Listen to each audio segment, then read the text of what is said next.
Hello! Welcome to my daily lockdown videos, which I'm doing every day to keep myself sane and also to, so we can keep each other company.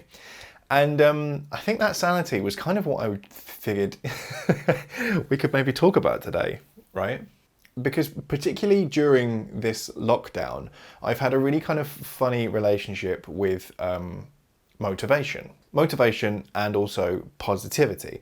Now, positivity is something that I find personally really important and is important to my mental health and that I've really worked on over the years. And something else I know from experience that makes me feel better is doing, right?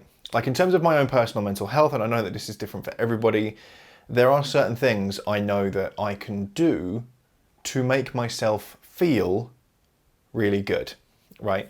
I say really good, right? How really good do any of us truly feel in today's world?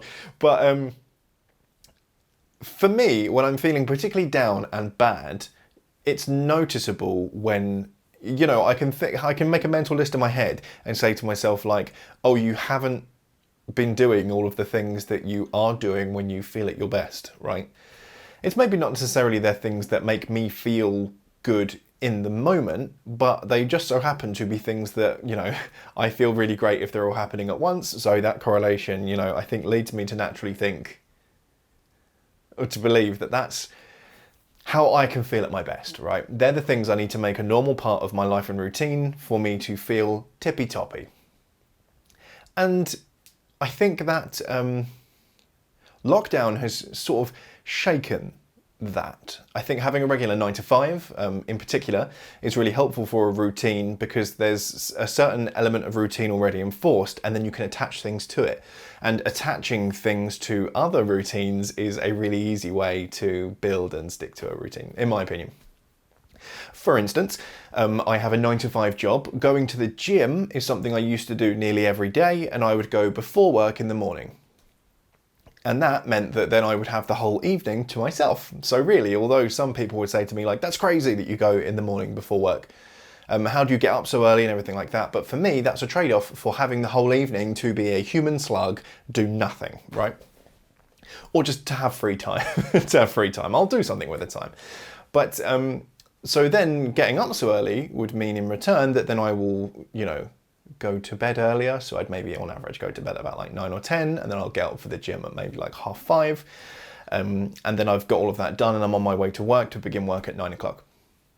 And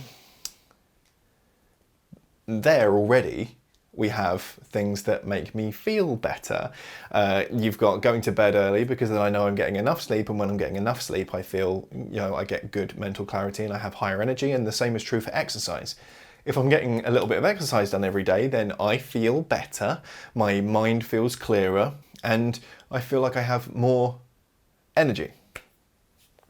I think the same is also true for getting things done, right? If I have a particularly productive day, it doesn't need to be crazy, as long as I do something, then that makes me feel good. It makes me feel positive. Whereas if I say didn't have such a productive day, if I found myself being very distracted, then that feels less good. Where I think lockdown has kind of eroded this kind of structure for me is, number one is bedtimes, right? Because I have next to no personal accountability, right? The thing is with me is that I can't hold myself accountable because a little voice in my head says, well, what are you going to do? Like, I really struggle with personal accountability. I'm very hand to mouth in the sense of like instant gratification, eat that, don't exercise, do this, this will all feel good right now. So I do kind of have to, do things like tack on different elements of my routine to sort of trick myself into doing it, because I know those things will make me feel better, right? In quarantine, I'm not going to work anymore, so I don't have a enforced cycle. I don't need to go to bed. I don't need to get up. And so all of that in particular has become very murky. I used to prepare lots of healthy food to eat during the week when I was at work and stuff. And now that there isn't, I think the job kind of gives you the accountability of that structure, even of like weekday, weekend, treat space, serious space, right? So now I stay up until silly o'clock at night because I'm talking to people, I'm playing games, and I know there's nothing to do in the morning. And so then I'll wake up still at about, I don't know, 7 or 8 o'clock in the morning after staying up until the early hours, and I'm not getting much sleep. And then not having much sleep means, leaning into coffee and stuff like that. And leaning into coffee and stuff like that means, getting less sleep. But what is important to know is that the world is like in a bit of a state, right? Like, these are very difficult, very stress-inducing times. And even if you're not really feeling that stress actively in the front of your brain, like, the change causes you a lot of stress, and you've probably still got that in there somewhere. And so to some extent, I know that I need to be forgiving of myself, and to, be a little bit softer with myself, a little bit more gentle, and let more things slide and be patient with myself, right? Now, here's where these two things tie together, is that having very little personal accountability and having a good excuse to constantly let myself off the hook, unfortunately, for me, create a very,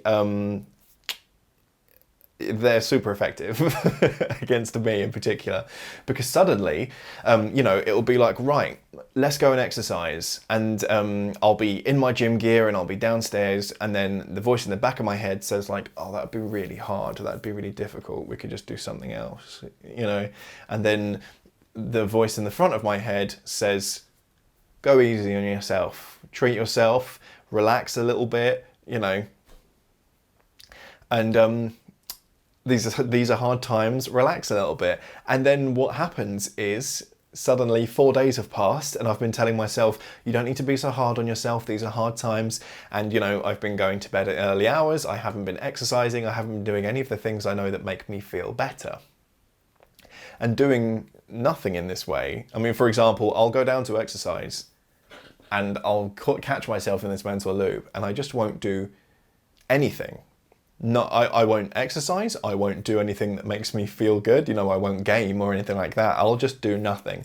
I'll go downstairs in my gym gear and I'll sit on the sofa and I'll be there for 50 minutes until it probably becomes too late really for me to do any exercise, I have to come do a video or something, and it's just very disappointing. So I have this line in my head of being like, you need to let yourself off, and in my head that's a good excuse for like kind of active laziness, despite knowing that I'll feel better if I do something, if I do anything. And then laziness, the idea of laziness as well, I feel like can also be quite a rod to beat yourself with, right? Because I don't really believe in like productivity culture, that like these kind of, Twitter entrepreneurs and these LinkedIn agency types will be like, you need to be on the grind. Are you using your time in the best way possible? If you don't come out of lockdown knowing 3 more languages and having 2 businesses, the trouble was not that you didn't have enough time or whatever it is. Like, it's really damaging and I don't buy into it, right? So that's not what I'm saying. I'm not saying that I need myself to be this ultra productive machine in order to feel good, because that's not what I'm saying. What I'm saying is I have some tick boxes that if I do them all, I will feel much better. And those tick boxes are stuff like, sleep, food, hydration, exercise, and I don't know, maybe 1 task a day to make myself feel productive.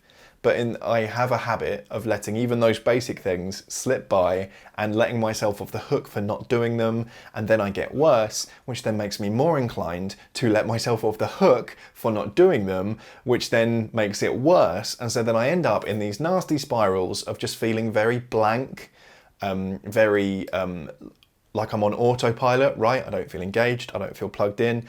Mindful, that's the word. I don't feel mindful. And that knowledge has come from like a process of elimination, right? Like, I know what normal is strange, right? Because for me, I know that to feel normal, that takes an element of maintenance. There are things I need to do in order to feel normal. And if I'm not doing those things, I will feel bad. Now, that is not going to be true for everyone. Everyone's different, right? Like, you need to figure out what works for you and what makes you feel good. But for me, I know that there is a basic level of maintenance that I require to feel normal and to not feel bad, right? And to be able to get things done, and just generally to have a good, healthy, smiley, positive attitude on life. And it's very difficult when you get caught in these kind of, like, you know, downward spins, because like I said about, you know, wanting to exercise and stuff like that, in the front of my brain, I'm like, you do this and you will feel better. It feels bad to do it now. Everything will get better if you do it. And instead, I sit on the sofa for 50 minutes doing nothing, not even things I like. And it's really strange. And I do sort of wonder what causes this super low motivation, because I have the knowledge that if I just press through it, it will go away. And nothing that I need to do is difficult, right? Like, I'm not asking myself for the moon. So it's strange. But I don't, as well, like, this isn't something I think about and talk about and that makes me feel low. I just know that that's me. Like, I just know that that's my normal, and it's not everyone's normal. But part of, I think, particularly my mid-20s was realising that, like, to feel normal, there's an element of maintenance I need. And now my late 20s is kind of thinking, like, well, what do I do when I can't make myself do it, when it just doesn't happen? And I think the trick there is going to be finding that fine line between being easier on yourself and using that as an excuse, right? It's a fine tightrope to walk, but this is a very stressful time. It's a weird kind of situation, right? And there are horrible things happening in the world. There's massive change happening in the world. Like, there's just everything's such a mixing pot that it's hard to define our own normal at this kind of time, right? But I feel like I have. But anyway, I think that's it. That's all I was going to ramble about. I think I'm feeling good. You know, like, this isn't a kind of like I said, this isn't something I'm using to. This isn't something that makes me feel bad. Knowing this about myself isn't something that makes me feel bad. What doesn't make me feel good is when I can't, you know, get back on the horse, as it were. You know, but that will come. And, you know, I've been doing lots of exciting planning and thinking and projecting for the future, and you know, what's going to happen after lockdown in regards to this channel, these videos and stuff like that. Yeah, I don't know I don't know why I wouldn't share with you now, but I also think that it's probably sensible for me to keep that information to myself for now and just have some thinking space, right, about what it is I want to focus on in the future and ongoing. Because this is really fun. I've really liked this, and honestly, doing these daily videos has in a big way replaced my day job, in the sense of being that kind of thing that I can build my day around and build my routine around. So I think I would have got myself probably into quite a rough place if I hadn't had something to, you know, to keep me on a healthy cycle, as it were. So not only have they been really fun to do, but I really do think they've kept me sane. I know in saying the beginning of the videos, like, you know, doing it every day to keep me sane, I think that that's really true, probably more true than I thought it was in the beginning when I was just saying it, you know. And I do think that it's also good in a sense of keeping each other company. Again, like I say in the beginning, just because I like this and doing this, and it does feel good when I'm doing it. It feels nice. I enjoy it, and I guess I'm just going to stop. I'm going to stop talking myself in circles now. But yeah, I mean, I would love to hear how you guys have felt during this lockdown, like day to day, how it's kind of affected your routines, affected your mindset, like. You know, it would just be really interesting to know how other people are what another person's day looks like, right? Yeah, tell me what your average day looks like in lockdown. You know, it's interesting to me because I think, you know, mine now is just an endless, feels like an endless Sunday, right? But apart from I always have a video to do. But yeah, I think that's it for this video, and I will see you guys tomorrow. Okay, bye.